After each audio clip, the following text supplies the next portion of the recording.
So for quite some time, we have seen these projects being run by various governments and civil societies.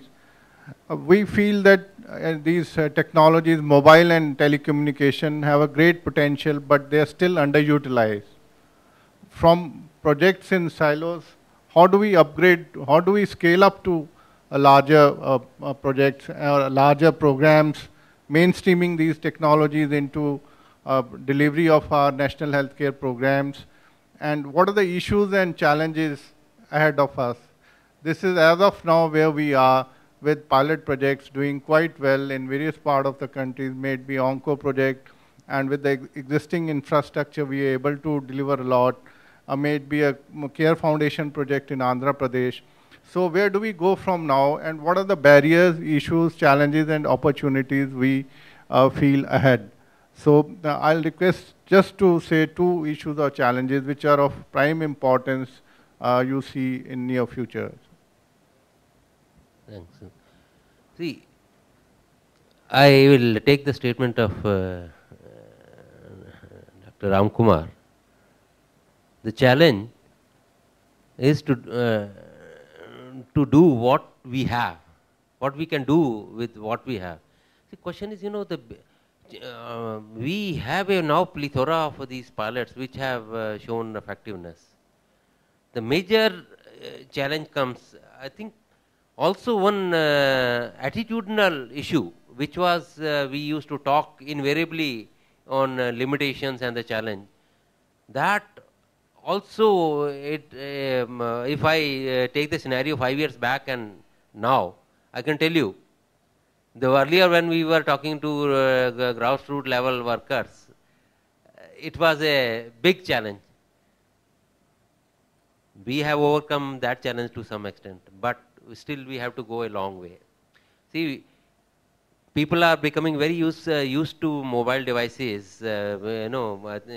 Ramkar gave a figure, but I can tell you the figure is, as was pointed out by the minister, now more than touching around 850 million. So first level of hesitation is over from the people's point of view. So we have to build on that. But the challenge of, we can take isolated. The question is, for 500 villages or a few of our 3 taluks, that is just a ocean, a drop in the ocean. We have to amalgamate these things, and this is area where we have to bring in state health departments into picture. Every state health department has to be sensitized. They have to be shown the results of the experiments which have been successful. So this will be our one major this thing. Whether we bring public health system, somewhere the two have to merge. And I can tell you, even the private sector, when health issues come, whether it is being provided by the state sector or the private sector, both are being considered equally. And the third one, under National E-Governance Program. Now, common service centers. See, right now, all those services, except for health services, are being slowly being provided. Health is one, telehealth was also one of the agenda. Somewhere we are lacking there. What are the sources which will make that possible? Already connectivity issues, so many things are already being done.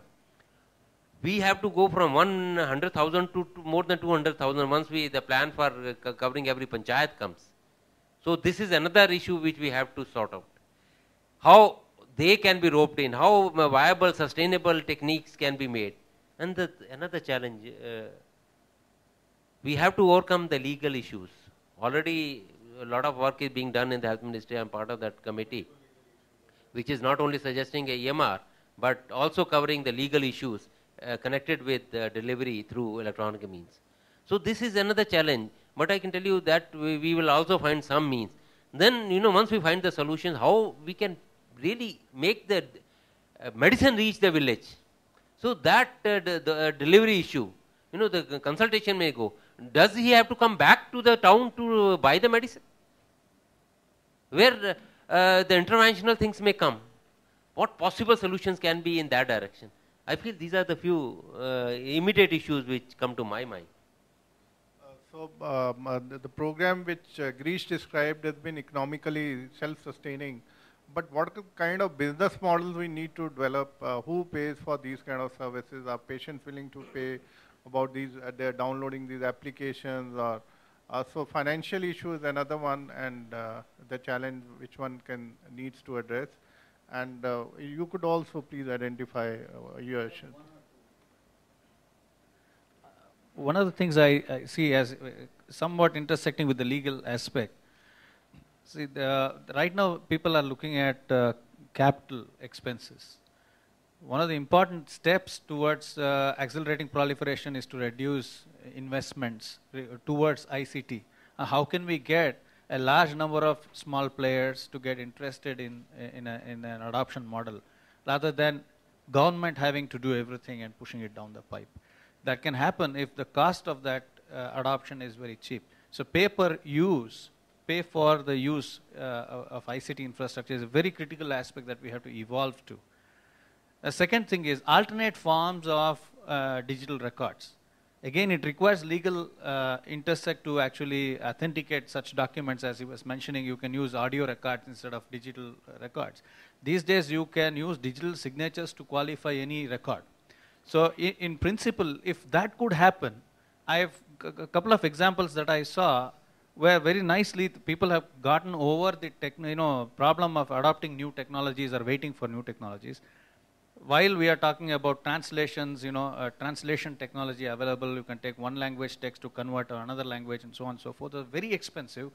And for Indian languages, the population base is not large enough for somebody like Microsoft or somebody to sit down and write a translator just for that particular language. There's too many languages, as I showed. So couple of experiments where I saw on the ground is people have used human translators by paying them per translation, much like medical transcription that we have a huge market in India for services abroad. If we can use that model and generate a business model where people can earn by just doing translation day in and day out, we would have generated a mid-layer of people who will also make their livelihood, employment generation. At the same time, you would have crossed this barrier language barrier of actually using telemedicine, etc., between a doctor maybe in one language and a patient in another language. I see these two are very important aspects: pay-per-use and alternative forms of data exchange. So that's a valid point. Girish, do you have any concluding thoughts or remarks, please? Few of the improvements which we can do in the ICT space is on the training and education. Suppose if we have a mobile, like some time back there was a Spice mobile which has come with a projector which comes into it. Because we feel that most of the health worker needs education and it's a continuous process. So why not build mobiles which have projector inbuilt in that, and which the health worker used to educate the community and awareness. Currently we use flip charts and posters and so forth. But since there's already government education modules, or you can develop multimedia things, so why not we have an inbuilt projector, and this could be upgraded and done, or new modules added. So this will help the community awareness going much faster and better, because they like videos and animations. That is one area which could be done on the mobile platform. As I said previously, on fetal health monitor and stethoscope heartbeat sounds. And also is to look at a voice-based. Whenever we are doing programs in IT platform, we have text. So why not we can do a voice-based communication even into it. Currently, the language barriers into local language like Marathi, Telugu could be done on a language. You can still convert into local languages. It's possible today. But the next level would be on voice-based. It would be much more simpler for them to understand. And with the current having the touch-based screens, I think the ease of use is much more better than having a keypad to type. I think that would be much more better things to look at. Yeah. So these are the things. So in terms of the business model, what we feel is that it has to be driven from the household family, because they have to value the health. They can't, and they have to value the quality of health. That education has to come in. It can't be dependent on the government for always. And the people don't have voice to really say.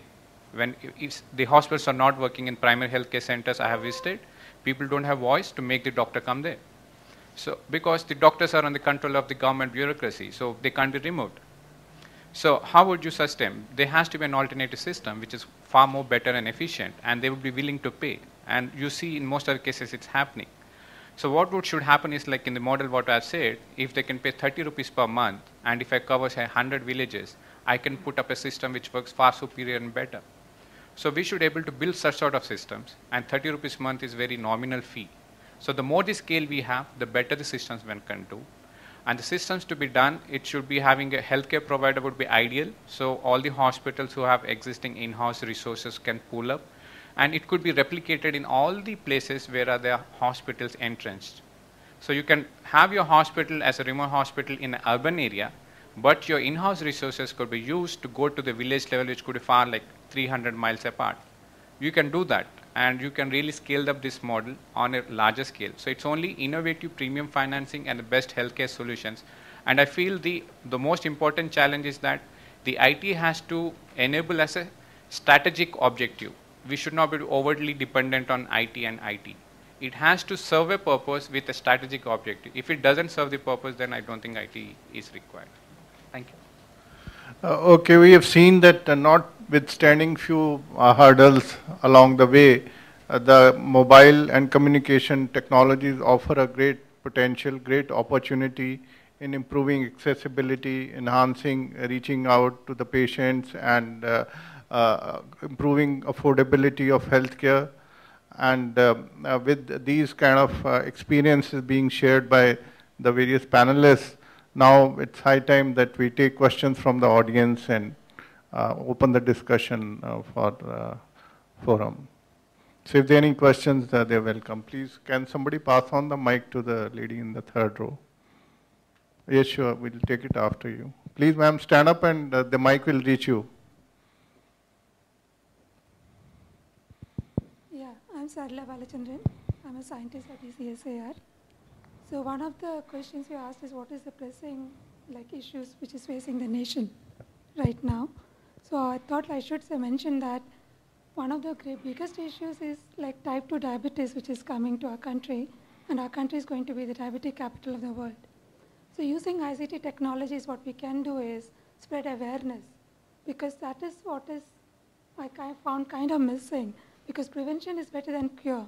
Why don't we use this technology to spread the awareness among people? I mean, 1.2 billion people, and like we all heard from you all, it's not confined to the rural or the urban area. It is spread across the country. So awareness is something, and that is not the doctors are not required to tell the common person what should be avoided, what should be done. Okay, so you mean to say that patient education is an important aspect of using these technologies, and they should also be deployed for this purpose. Certainly, there's no dispute. And that was one of the right. Okay. Interestingly, even more than 85 crore mobile phones are roaming around. Right. A common, and so many times you will we realize that these messages keep coming, and there is hardly any problem in even alerting people to the dangers of having blood sugar or something, and giving some basic symptoms. Along with that, are you facing these in vernacular languages? It can go. So it's a very good thing. I agree. Can I just add one more thing to that? What I was thinking was more in the lines of prevention. I mean, training the society or the certainly health education and awareness you mentioned is a preventive measure. Just one more thing. Third person on that line, ma'am. We'll just take it up later. No, not this. Not connected to this. What I was saying was more into research, healthcare research. Not much has been mentioned about research over here. Since I'm more into research, what I would like to say is this kind of things, ICT platforms can be taken for getting informed consent, for giving the patients in clinical trials. It can be used to such a big extent to telling them about the new medicines, how it can help them, whether they want that. Training of medical supervisors and those kind of professionals in remote areas where people are being recruited in clinical trials. This can be a big help. So certainly that is another area where it can be applied for. Or may I have your question, please, now?